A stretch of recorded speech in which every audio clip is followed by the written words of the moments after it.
Hi,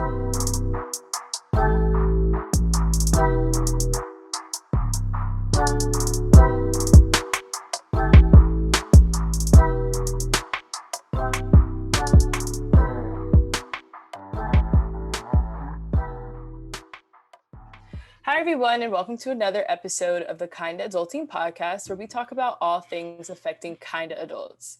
I'm Simone. I'm Jordan, and we And don't have Elise today. we are doing just a duo from the trio. And that is because Elise is getting vaccinated, so, we cannot fault her there. It's pretty important. But today we have on Elizabeth from London-based women's wear brand Yemzi on. How are you today? Hey guys, I'm very well, thank you. Thanks for having me. I'm so happy to be here. Yes, so we are excited as well. And even though we had a major hiccup, we are here and we're going to get this done. Only minor, only minor. Yes, yeah. I'm glad to be safe, But can you tell us a little bit about yourself, about, Yimzy and just how it relates to like being an adult and all of the cool things that you're doing right now? Yeah, so I'm a print and fashion designer. So that means I create the fabrics as well as the garments themselves. And this is a dream that I've had since I was a very little girl, and I've just like focused on it and pursued it to now. This is 20 years later because I'm 29 now. So I make beautiful clothing for women. It's focused on women, but I do like some do rags and some unisex jumpers. And yeah, that's the MD in a nutshell. So I guess to say further, it's inspired by my culture. I was actually fostered as a baby with an English family, so I was really disconnected from my roots. My parents are Nigerian, and I didn't really understand what it meant to be Nigerian. I think possibly I didn't even know I was Nigerian until I was a teenager. I was just a black person living in a really white area, which was a place called Bournemouth, which if you think of England, it's at the bottom. It's like the south coast, a bit kind of like above France. And yeah, I was on this pursuit to understand like what does it mean to be a Nigerian girl, what does it mean to be a Yoruba? And I started learning these things and fusing it into my clothes. So like in my second collection, for example, I looked at scarification and which is like the marks on people's faces. I don't know if you've ever seen a Nigerian person or a person and noticed they've got scarification, but that actually means that they're from a particular family. So it can look people can interpret it in a way that's like kind of unattractive. But I thought, let me like make these scarifications something really beautiful that everyone can appreciate and put them onto my silk clothing. So yeah, I don't know if I should keep talking or No, but yeah, that's beautiful. It's That's yeah. great. beautiful. It's very Thank interesting you. too. And I think just you talking about like kind of trying to find yourself and like identify with who you are and your culture is definitely something that I'm sure our listeners are like experiencing and we experience on a regular. Mm, You think you know yourself, but there's so much more to learn. And especially you and like having this whole culture that maybe you didn't identify with for a little while, right? mm. And like taking it and turning it into something so cool is Yeah. it's very interesting. um so we'd love to hear that, and we are excited to like learn more about the brand and also like share the brand because you have really dope pieces as well. So Thank you. very interesting. Yeah. Okay. In this next segment, each week we give a not so peer reviewed adulting fact, and we kind of just say like if it's right or if it's wrong. So this week we have one in four workers plan to switch jobs this year, an increased pace compared to last year. Of the one in five workers who switched jobs last year, 33% identified as Gen Z and 25% identified as millennial, according to a new study from IBM's Institute for Business Value. And I wanted to do this fact because I feel like a lot of people like go into jobs and careers and they think they like what they're doing and they end up hating it. So then like they have to search and find like a different thing to really get to their dream career.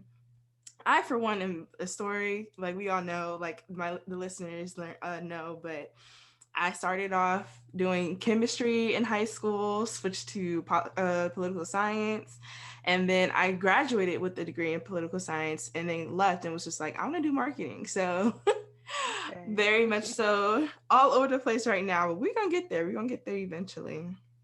Yeah, and I would say I haven't maybe done as many like risky things to figure it out what it is I want to do yet. I'm trying to not get comfortable in my current job because like I think, when I talk to my parents, they're like, you might not like it now, but when you keep making more money, you'll like it. And it's just like, I don't think that's me. Mm. So I'm making a goal not to get comfortable, but I don't know where I'm switching yet, but I did want to ask Elizabeth, based off of this, and I don't think you really maybe went into as much detail. Did you start off, like, was your first job like investing in your company, or did you, have one of those stories where you Yeah. had this corporate job or something and you're like, I don't want to do that anymore? Like, how did you get into No. it? Yeah, I've always followed this creative path. So in the UK, we have something called GCSEs, which you have to do. And then after 17, you can do college. And I chose to do like communication studies, English language and literature, fine arts, and mixed media textiles. So I was pushing myself in a direction towards studying something creative, but I was keeping like the door open with like English and stuff. And then, I was saying that I lived in Bournemouth, I was fostered in Bournemouth. Basically there's nothing kind of creative and interesting going on, so I decided to move to London, and I got a scholarship to study what was it, art and design, and then I did surface design for my first degree, and then African studies for my post-grad. And I guess I did like lots of different jobs. Like, I didn't go straight into my business. I launched that after finishing my first degree, but my jobs were okay. At 14, I worked in like a food restaurant, and that was for a few years. Jordan? Like, was Jordan's that got you you as on well? that. Yeah. Yeah. So that was yeah, pretty grim. But at around 16, 17, I started working retail. So it's my first time, like, speaking to customers, handling clothes, understanding like consumer behavior. And then when I left for uni, I left that job. Um, I guess, yeah, like I did front of house work. So like being on the door, like scanning people's tickets, taking money, receptionist, those kind of roles. But when I graduated, I was just like, you know what, I need to follow my dreams. I want to start my business. So my first step towards that was actually printing t-shirts with my illustrations on. And I just Googled like African boutiques in the UK, because I knew that was like my niche. And they just got picked up. And then someone went into that store, or maybe they saw it online, they saw my t-shirts, invited me to go to Paris. And I was just like, okay, wicked, let's go to Paris and sell these t-shirts. But I also want to sell like full collections, because I didn't ever want to be a t-shirt designer, because like everyone just like makes t-shirts. I knew I really wanted to be a designer. So yeah, that's when I started making like silk robes and kimonos. And then after Paris, I then got into collections. So yeah, that's kind of my route into starting my brand. It was just lucky that someone saw it and thought, this is nice, let's stock it. And then someone else was just like, yeah, like bring this to Paris. So yeah, having other people believe in what I want to do has pushed me as well. That's And the other great. thing was, yeah, it was really good. And as part of being like fostered, like in the care system, they have to kind of understand what the child wants to do when they grow up. So I was given the opportunity to study at an art school. There's an institute called Bournemouth Arts Institute. So I was like 14, everyone else was kind of like getting ready for college. They were like 17, 18 or whatever. And I was just there learning for the first time what it means to like design and, to do fashion illustrations, how to put a collection together. So I kind of started my journey very early, because obviously, like I said earlier, I knew from like 9 years old that I wanted to be a designer. So I had that support in place to kind of move me in that direction. But because I was naturally academic as well, like I just chose to do English still as well. So I kind of left the door open, but I've not had like a career in that way. And real quick, is your microphone on your like neck? It's like a wireless thing. Okay, it's kind of moving around, and I can hear like it's a Oh, little.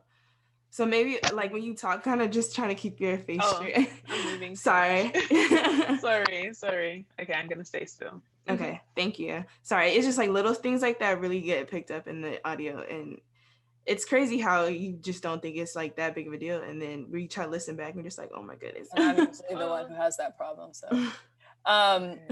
but I wanted to ask too, what was the program called that you mentioned that, like you said, they have to figure out what the kid would be interested in, like long term, or like Okay. their hobby, their So, passions. mm, so there's a few. So there's an annual review.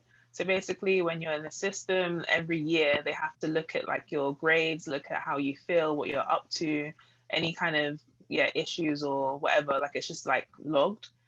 So that's every year. And at some point, I must have said, when I'm older, I want to be a designer.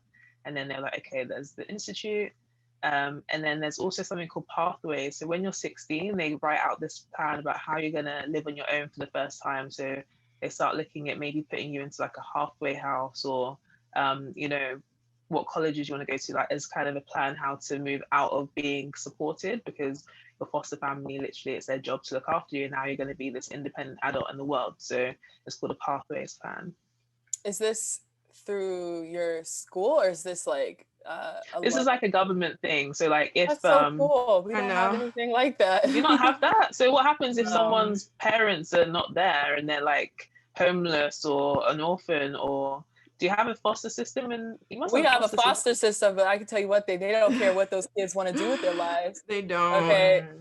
So the US is showing its ass again. But no, we don't have Sorry, anything like guys. that. Like our foster system is trash. It's They trash. they do not take care of those kids. And then that's the foster system. And then you also have like, you know, outside of the foster system, no one cares what we want to do passion wise. No, That's like we don't have like that's not any a type thing. of like reviews or anything. You kind of just go through schooling, and once You you turn, major and get a once you, job. yeah, like once you get your GED or like high school diploma, like you just choose a career, like choose a subject you want to study, Wow. and you go to college. But like nobody really gives you guidance. You have to very much so seek that Especially out for not the yourself. foster, especially not the foster kids. And that's what's even Mm-mm. worse. They probably could use programs like that because they, I would imagine, get the least amount of exposure than someone who grows up in a regular, you know, family who is, you know, diverse backgrounds, etc. When you're in a foster system, you're not taken to see different things, or like, I don't know, like that's so interesting. Yeah, Mm,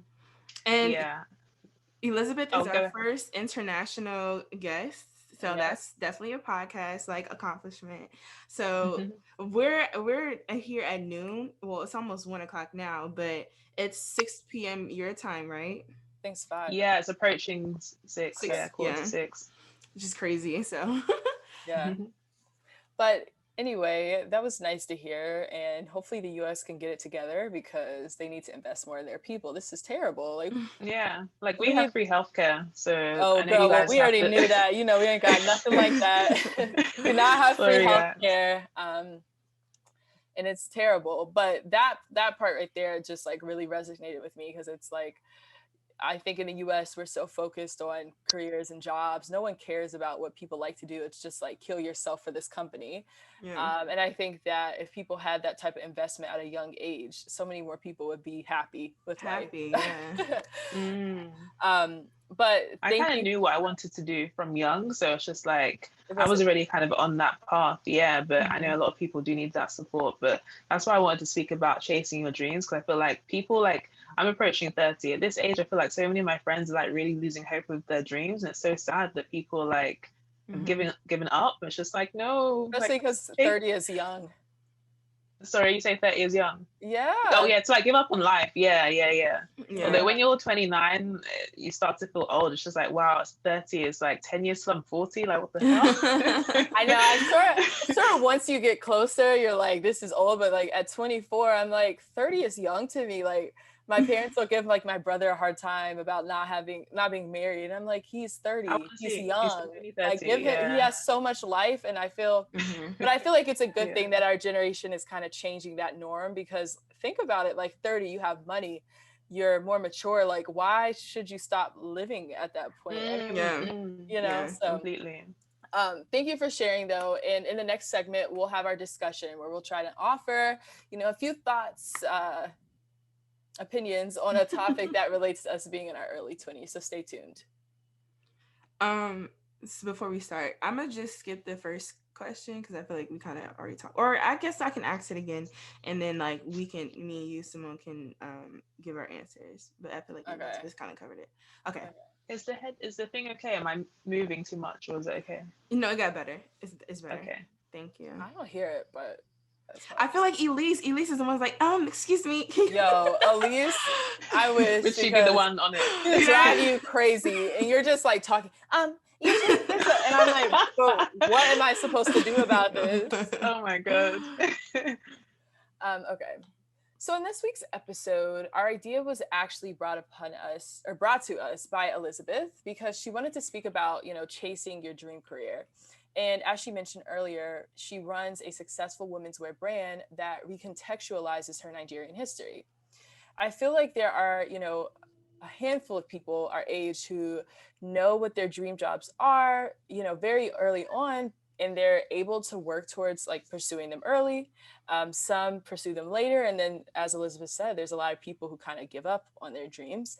And so, those who have the later realization, who maybe didn't grow up knowing what they want to do, I guess we want to just have a conversation around this and share that, like, you're not necessarily behind just because you maybe didn't start that dream yet, or maybe you haven't made the proper steps to approach it, because we all have various life experiences that are going to bring us to where we need to be. And so we can definitely learn from those people who already are doing what they've dreamed of doing, and working in those fields that they've wanted to work in. And we, I guess, just want to share just an idea around like taking the most, or investing the most into the opportunities that are presented to us. So in today's discussion, we wanted to talk a little bit more with Elizabeth about her journey to her dream career, the advice that she has for others who are also looking into getting into their dream career. And hopefully she can share some helpful stories that can help lead our listeners and us into the right direction. So, to ask the first question here, can you tell us like a story? I know you talked about how someone found your t-shirts and thought that they were really cool, but are there any like really, I guess, pivotal moments in getting to this point that, you would want to share, like some other story that kind of just lets you know that this is where you should be? Yeah. I guess like the first step into believing in my like creativity, like to be honest, I was always like the best drawer, like illustrator, artist in my class until I went to A levels. Basically A levels was, I don't know, I guess it's like, yeah, so lots of different people from different areas went to my college. So I lived in Bournemouth, which I was saying is the South Coast. And then if you go to the countryside, um, basically in the countryside, there's lots of different schools that went to this college. I don't know if I'm making sense. I'm trying to say that I was now put into an environment where it was different people from different areas. Let's say it that way. Right. So I was no longer the best. So I was just trying my best, of course, but I was no longer like the sickest person in class at like illustration and art. And then when I went to uni, that happened again because I went to London and there was just people from all over the country. So there's lots of people better than me. And I liked my work, but I didn't have the confidence to just be like, okay, I'm going to make t-shirts and sell them. Like, I'm going to make money from this. But there was this competition. It's called the Zandra Rhodes competition, Kamak wallpaper competition. So Zandra Rhodes is like an English designer. She used to, I don't know if you know Diana, Princess of Wales. She dressed her. Of course, and we then know some other Diana, stuff. girl. We are Americans. Okay. We love her. Black Americans Yeah. especially love We love Diana. Diana. Yeah. So she like dressed her when she was alive. She's just like one of those kind of top designers of her time.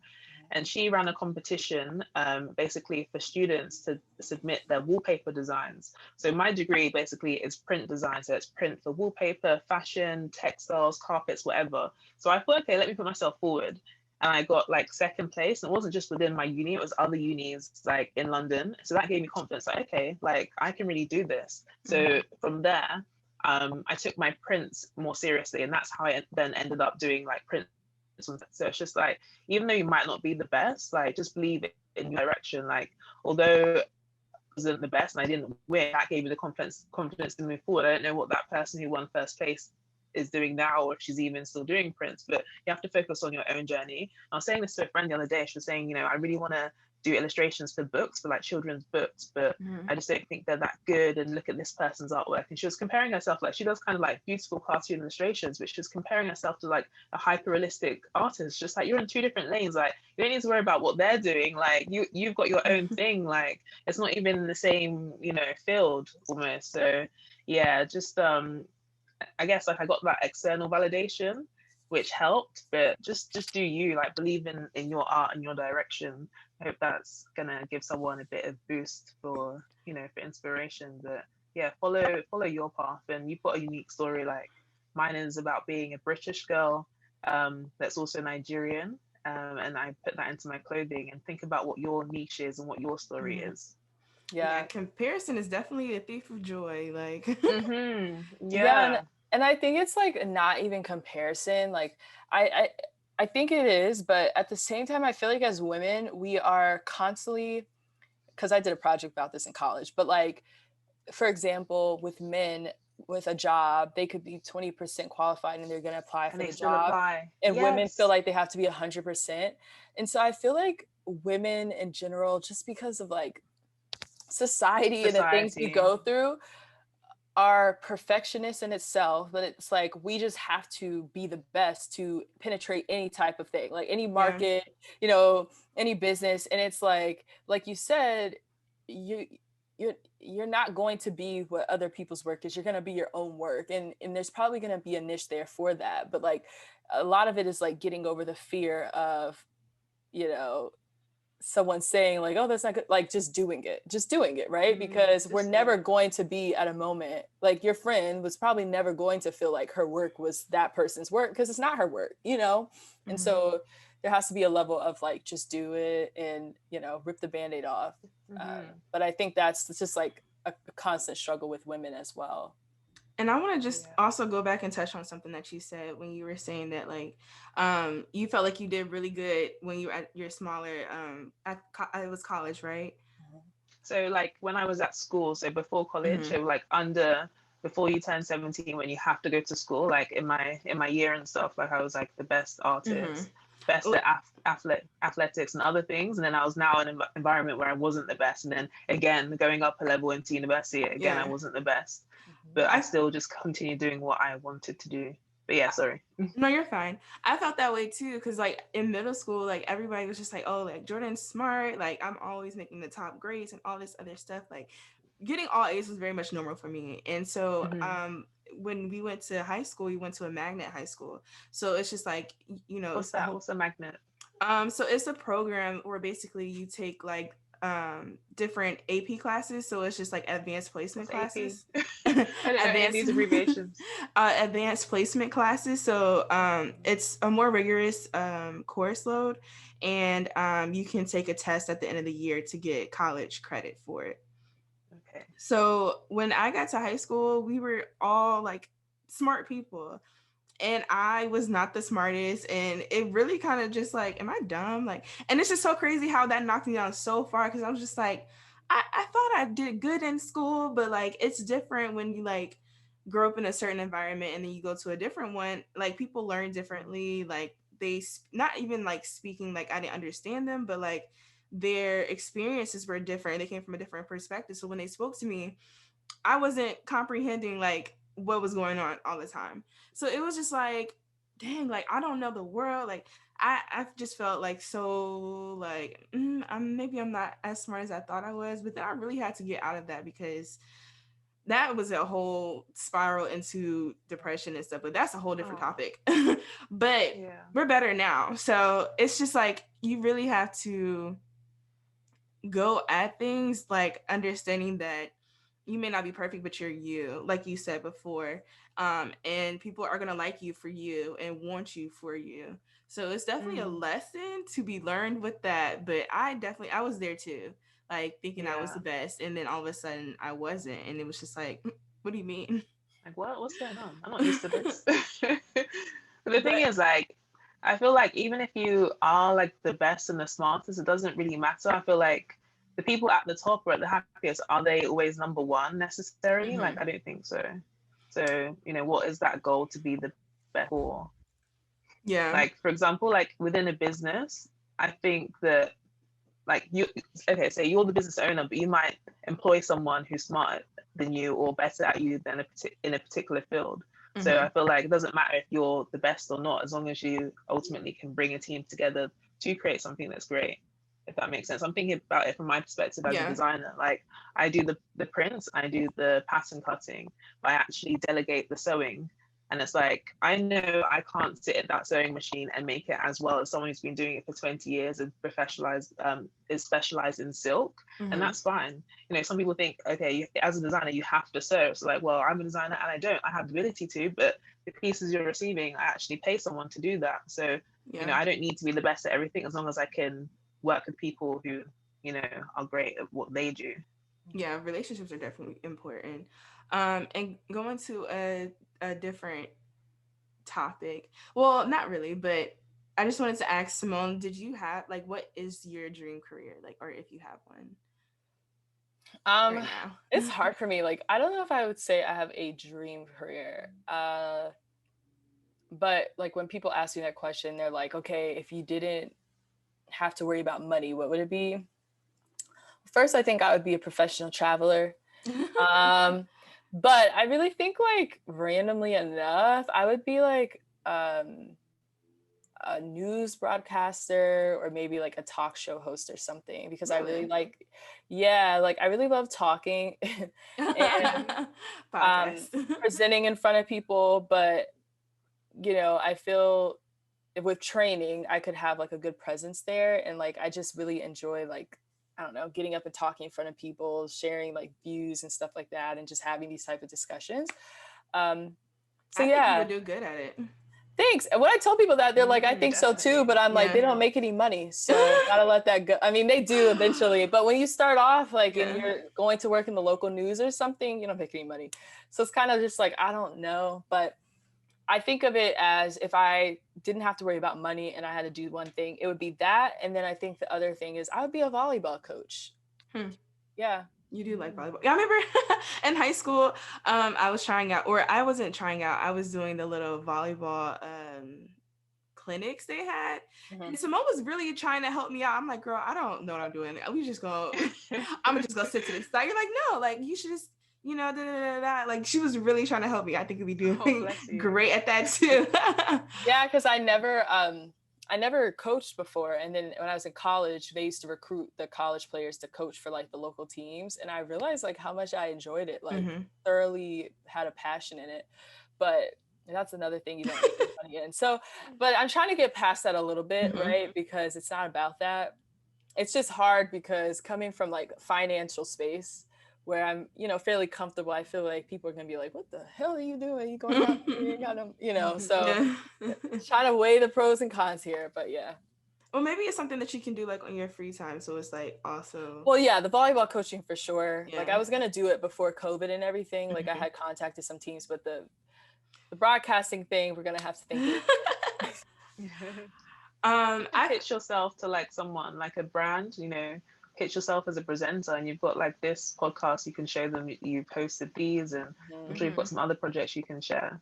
Just Yeah, put and I'm yourself out hoping there. like this podcast too will one day take us a little bit more into the creative path that we're all interested in, yeah. because I think a lot of podcasters go on to do other things like hosting, shows and stuff, but it's like that's Yeah. essentially what we're doing. We are Mhm. interviewing people in a way. So, Mhm. In the UK, there's lots of podcasts now that are being put on TV, like the hosts are being put on TV to present, or they're invited to speak on the news, give their opinion. There's like brand partnerships, like we have, I think, Foot Asylum and Foot Locker and stuff. So where people go to get their trainers, and then they've now tapped into like video content, so on like YouTube. So they'll invite the podcast host and like interview with a singer or something. But they're getting good money. These people now have agents.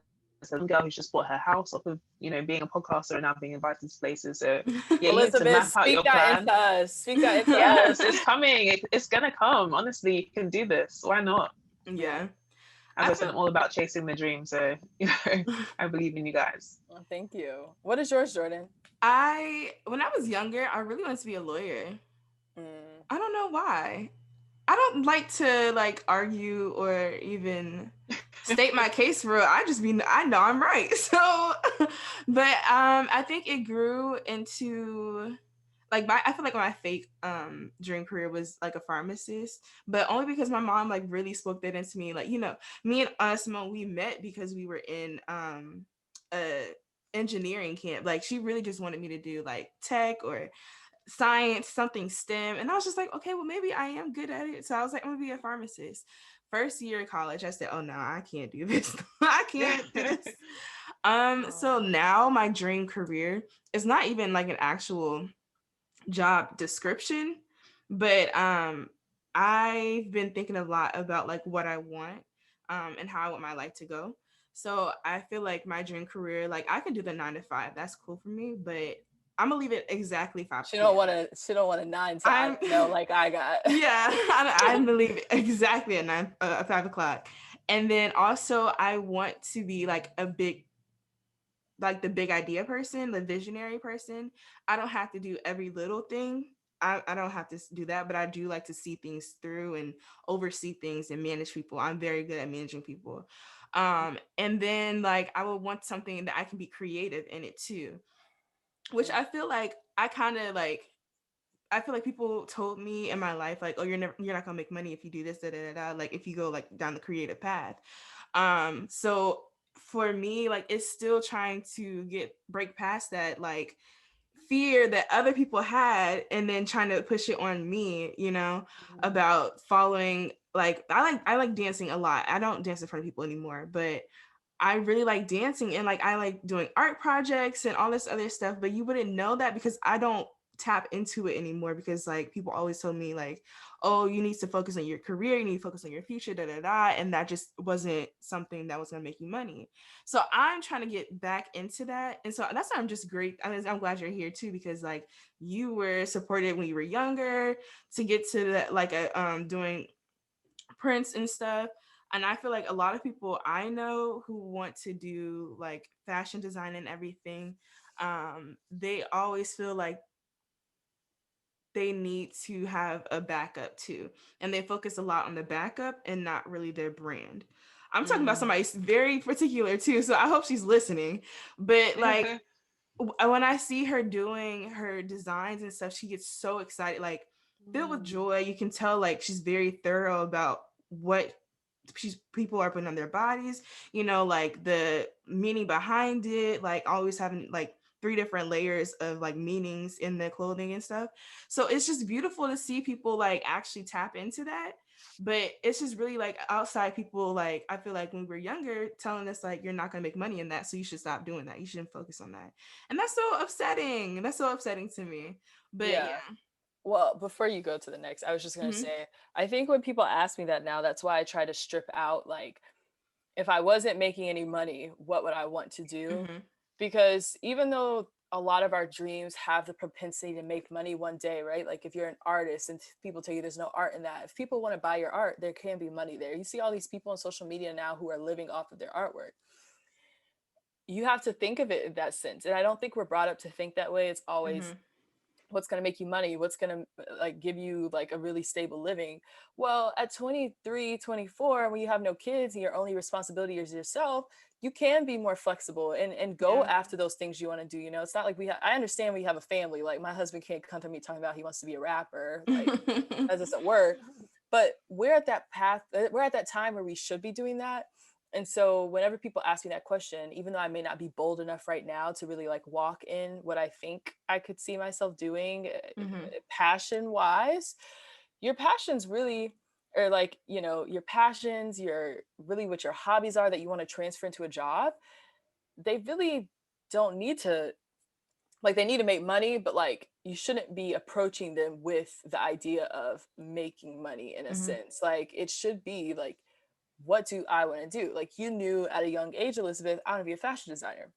You didn't know when you were going to start making money or like how you were going to like, support yourself. You just knew that's what you were going to do. And you did that. You worked other jobs, like you kind of hustled until it really worked out for you, right? But that's a part of that process. Mm-hmm. So I think like, I know when our generation, like when we have kids and stuff, I'm sure we're going to preach a lot differently into them that idea. But like, it shouldn't be about the money. It should be about like what it is that you want to do, and you figure out the money once you get there. Mm-hmm. Yeah, I feel it's definitely something you need to do like whilst you're younger because you actually just have so much more energy. Like when I was in my early 20s, I had more energy than what I do now. So it's just like it's only going to get harder as you get older to actually pursue, your hobbies That's a and what you want to fair. do.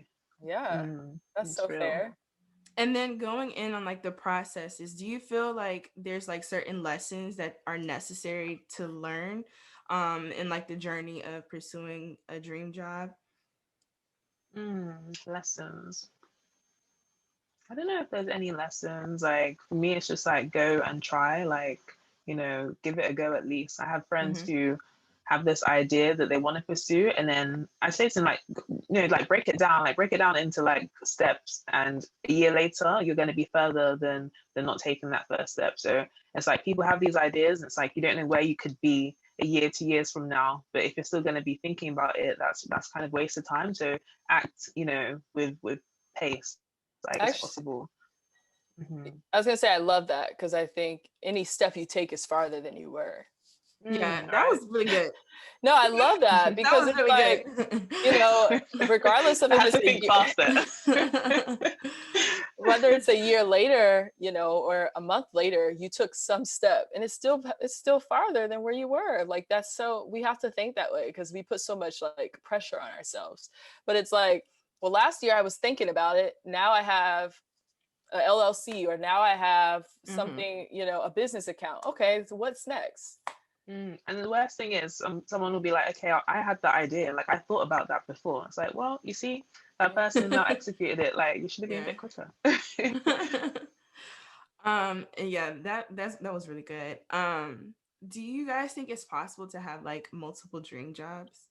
I for one I do, because I Mm. feel like very much so in my pursuit of finding the job that I want to do, I feel like I wear multiple hats. Like I can be this person. I do like doing this, and this, but maybe I don't want to do it my whole life, like maybe I don't want to keep doing this for 30 plus years, but a good 10 would be nice. And then in the next 10 years, I'm gonna do something else. I think your mother switched over careers, right, Simone?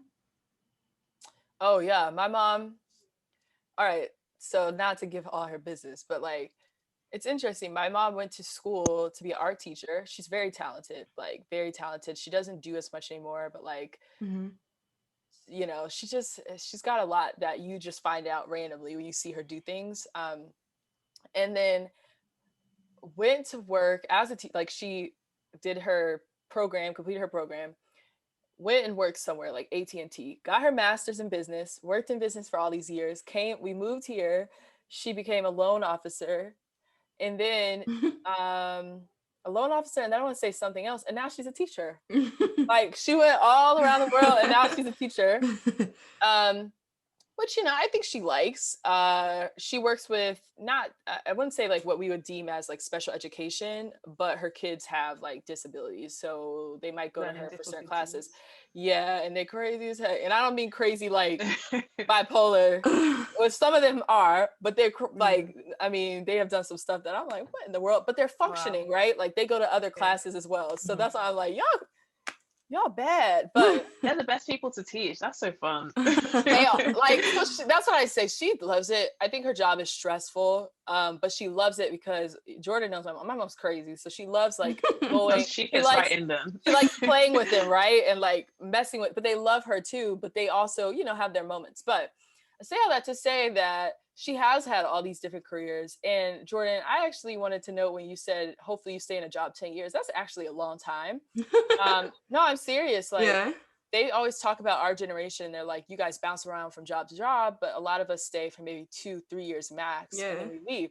10 years is really a long time. Well, not even just really a company, but as a certain title for 10 Okay. years. Okay. Yeah. But Because I think, yeah. I like staying at one job. Like I don't like searching for jobs. This is so I'm searching for a job now.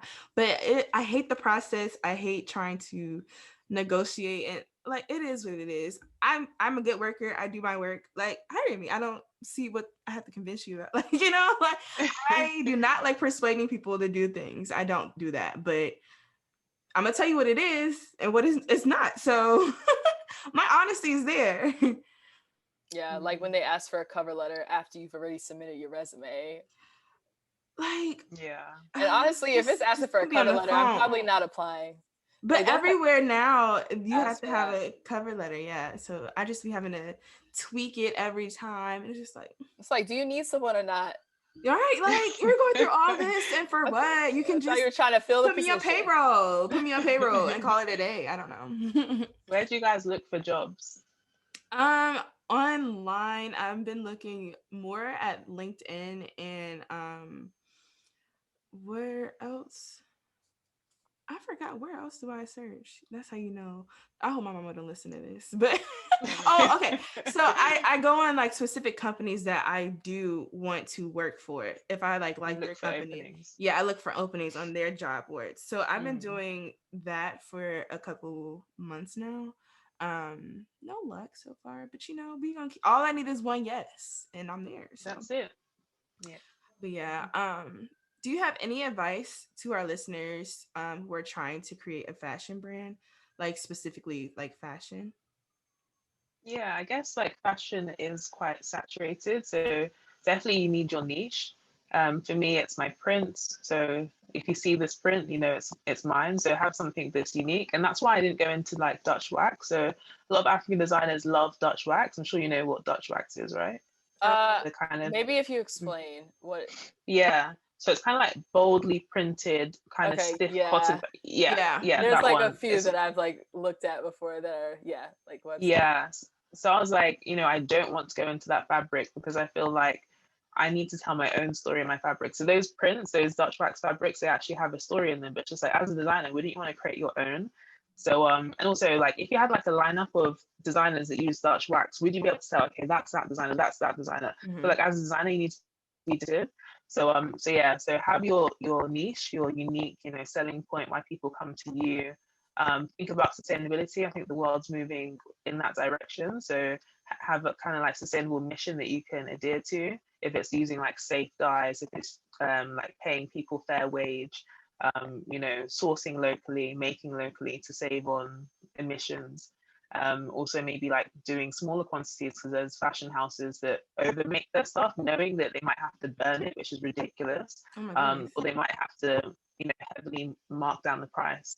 So yeah, like think about those things, but there's so many different aspects that you have to consider to starting a fashion brand, but that would be my starting point.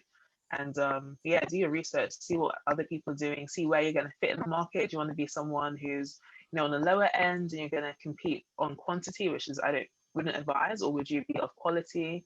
And yeah, think about your branding and how you're going to communicate your story to people. So that's something that I'm always working on. I'm always trying to push the visuals. I guess like with COVID times, there's been like designers that do like virtual runways, and you can even Yeah. sell like virtual clothing now. There's a thing called NFTs. You can sell like Yeah. clothing for, yeah. So just think about the future. Think about how fashion might be moving. Like it might not even be a fashion brand where people can even physically buy the product. You might just be solely making designs on like a software called Mhm. Code 3D, and you're selling it to people in the virtual space. So yeah, I hope that will be helpful to someone. Yeah, I follow artists that they sell their art through NFTs. And I've really been Mm. trying to like research about it because I'm just like, what are you? And I'm looking at these prices like they're getting money. And I'm just like, oh my goodness. Like, and most people are bidding on it. So I'm kind of gotten into like digital art Twitter. So I'm learning about Yeah. that now. But yeah, You have to it's send me those crazy. threads. Yeah, Send me I them Twitter threads. will. I need to do my research too. Because I said to myself, okay, this week I'm going to sell my first NFT, and I haven't even got around to like putting it up yet. So Uh-huh. yeah, I've not had the time. It's been a super busy week, but for sure I'm going to do that soon. Some Yeah. virtual Yemzi clothing. Wow, that's crazy. I mean, like that's amazing. Like how virtual everything is getting. It's kind of Wait, scary. so are you guys familiar with Anifa? Yeah, that's what I was referring Yeah. to with the Okay, I digital was fashion like, show. Yeah. I was trying to imagine, but okay, yeah, because I remember being so blown Yeah. away by that. But that's like an example of the virtual, like just fashion space that we're talking about. Yeah. Yeah. Yeah. So it was really cool that she could present her clothing like in that way. And then And everybody was like, "Yeah, let me go do that too now." Like, yeah, now everyone's doing it because I think like Forbes wrongly credited a different designer as being yeah, the she first, was which is first. Yep, yep, that Yeah. was bad. That was yeah, bad. Yeah. shady.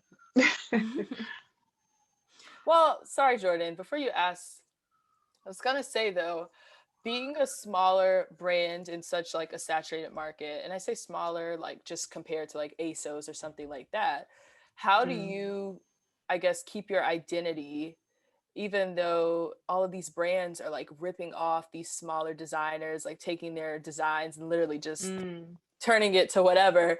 How do you kind of keep your identity and I guess stay focused on Yeah, your branding and things?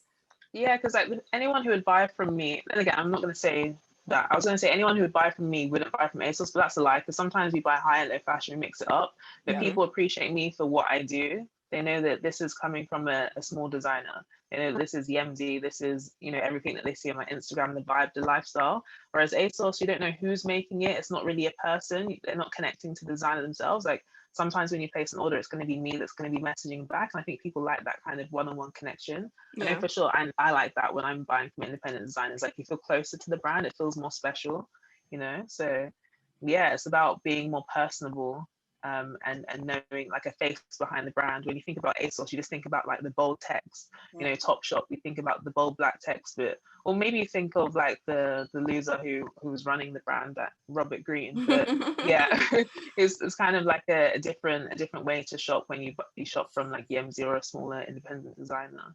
Which I need to And start that's doing because I cannot fit in any like standard size anymore. Like maybe I'm a 14, maybe I'm a 16, maybe I'm a 12. Like I don't know. And I'm gonna just start shopping with smaller like designers and be like, so these are my sizes. yeah. What can we do? Like The I thing can get is, my money up that's with that though. But it's funny that you said yeah. that because I do feel like I'm not at the point where I'm completely sustainable in my fashion Hmm. wear, but I do mix. And I think Instagram has definitely helped a lot because I find a lot of random stuff from like just random pages that are Hmm. advertised, and I'm like, oh, that's cute. And I find people that way. But I would say my style is more of a mix of spending more for, because I do like quality, like Yeah. I love quality. But sometimes with trendy wear, right? I'm like, I'm not spending a lot on some freaking flared jeans that the Generation X is telling me is out of style now. Um, but I am more of a mixed person, and I think when I do go or when I do buy from like a smaller brand, that is what it's for. It's for like a unique piece. It's for something that is going to be, you know, just sturdier. I don't have to worry about my shirt getting, you know, something Mm. going wrong there. But yeah, I do think that's what I look for when I do venture away from my regular, you know, maybe shopping site. Yeah, and another thing, so we found, or Elizabeth found us via Clubhouse because Elise was in one of the rooms talking about our podcast. But going back to Clubhouse, I'm in one of these groups called Black Girls Normalizing Luxury, and I love that group so much because I want to live all their lives. And they always talk about, yeah, so like, you know, I spend extra money to get my laundry done for me, and it's not like I can't do it, but if it helps me to cut down my day and I can do more things, it's great. Like I feel the worth out of it. So one of the ladies on there, she was just like, yeah, and then I get my clothing, my designer comes by and she measures me and has my clothes done for me. I'm just like, wow, like I can't wait to get to that point in life where I can just be like, yeah, so I'm gonna call up my girl, she gonna come over to the house, make me some clothes so I can wear it, you know, for an event that I'm having or going to. So Yeah.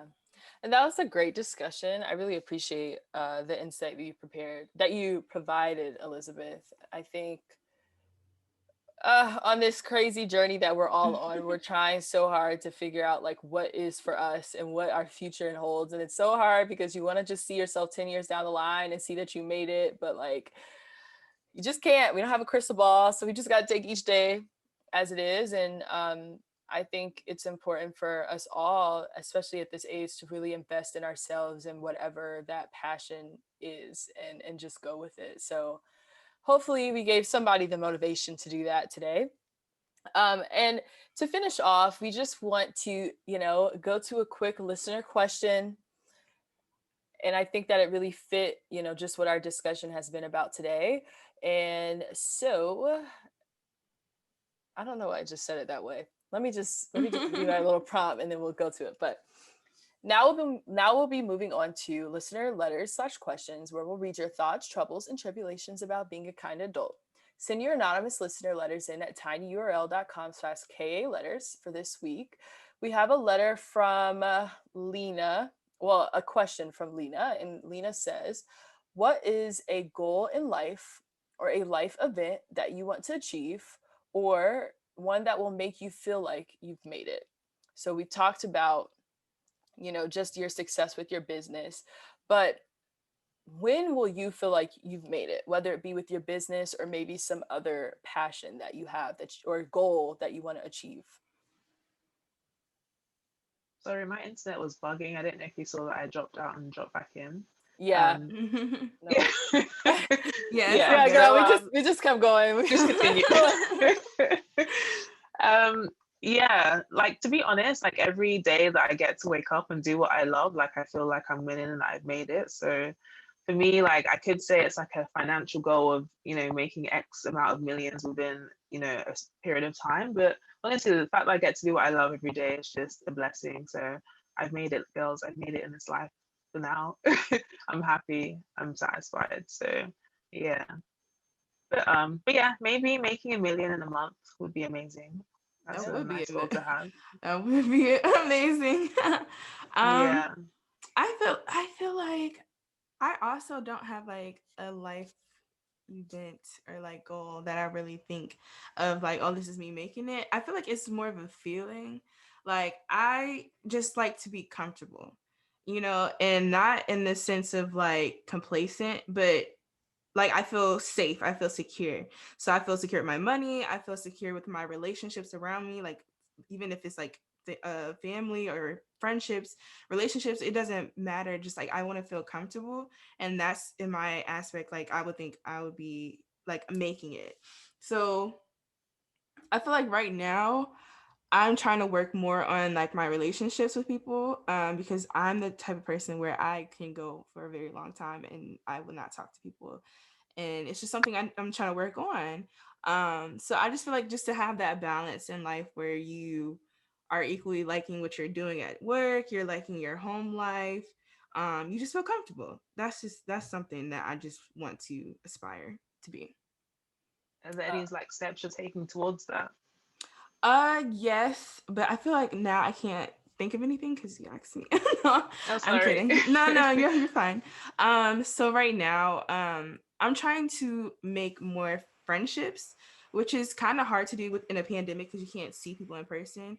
But like getting to know different people and just like really communicating and like keeping up with them, checking in on them, going out when I can, when it's safe, to like happy hours just to see my friends, because you get so consumed with like, oh, I have to work, I have to do this and this, and like you really couldn't go by months without seeing your friends, even like pre-pandemic. And that's just something I was just like, no, like I really want to work on like seeing my friends, especially because like they live here, like close to me. Like there's no reason why we like pass each other like unknowingly and we don't like communicate and talk. So that's one thing that I am trying to focus on. so I'll be expecting my weekly check-in at 8 o'clock every Monday. Because I was about to say, you didn't send us a picture of your hair. I wanted to see, Well, but then I saw it on Aria's page anyway. So, I'm going to dinner later, so when I put a face on, then I'll take a picture. Um, my goal, I just would like to be comfortable as well. I see in myself, whatever it is that I'm doing, I would like when I see myself at 40, I'm gonna be married, living off of my passive income and raising my kids. Like that's what I see. Like not saying that it has to have like a family setting, but I want to live off of passive income. I want to be able to get up and go wherever I want to go, travel wherever I want to go, and maybe I'm doing things on the side that I just love to do, like, you know, volunteering somewhere, maybe doing something creative. I don't know. And the steps I'm taking to get there, I guess saving and investing and um, potentially going into some business endeavors that I can't talk about yet because they're not really there yet, but Mhm. we're working on them. Um, and maybe, I don't know, maybe this podcast, you never know. But like Yeah. that's where I see myself. It's just like being comfortable living a Black girl in luxury life. Um, but not having to work a 9 to I don't know anymore, 'cause I'm sick of that. I never know when I'm signing off. I don't like that life. So yeah. But lastly, just to finish us off, our listeners hear from us all the time about, any advice that we have, before you leave.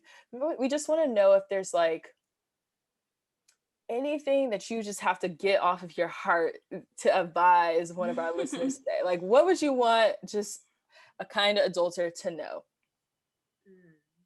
think I've touched on it. Like literally, just like take action today. Like do today, Mhm. so that a year, 2 years from now, that you've taken a step towards your dream. Like I feel like anything is possible. Like for real, anything is possible. So just take the action because no one's gonna do it for you. Like you have to create the life that you want to live. So yeah, believe in your dreams. Don't let them die. Make it happen.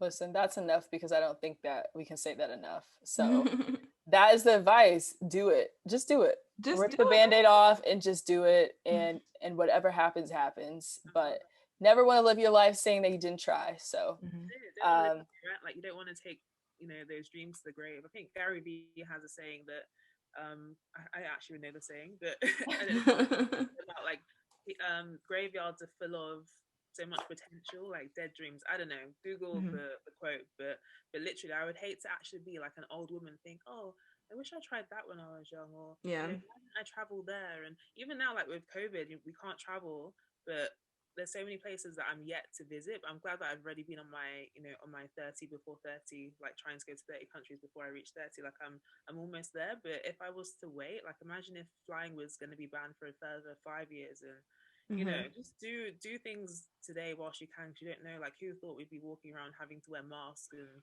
that the world would turn into what it is right now. So don't take tomorrow for granted.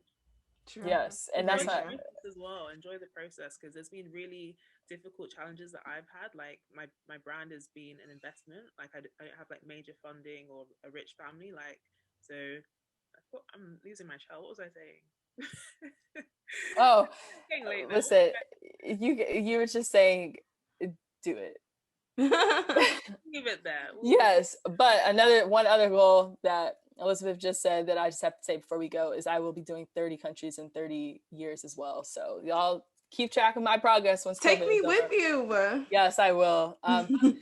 Thoroughly enjoyed having you on, Elizabeth. So happy that we got to have this discussion. I think that, like we said, it just cannot be said enough. Do what you believe, like believe in yourself and do it. And I think that your story is a great representation of that. So hopefully this will not be the last time. I'm sure we'll stay in contact, and who knows, maybe we'll do another episode one day. Mhm.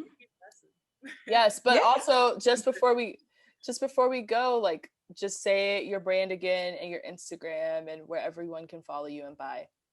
Yeah, so Yemzi is the brand. That's Yemzi, and it's Yemzi on Instagram, Yemzi underscore on Twitter, and yeah, Yemzi.com to buy. Thank you so much. Great. Thank you. Thank you All for right, having bye. me. Take care. Yes, bye.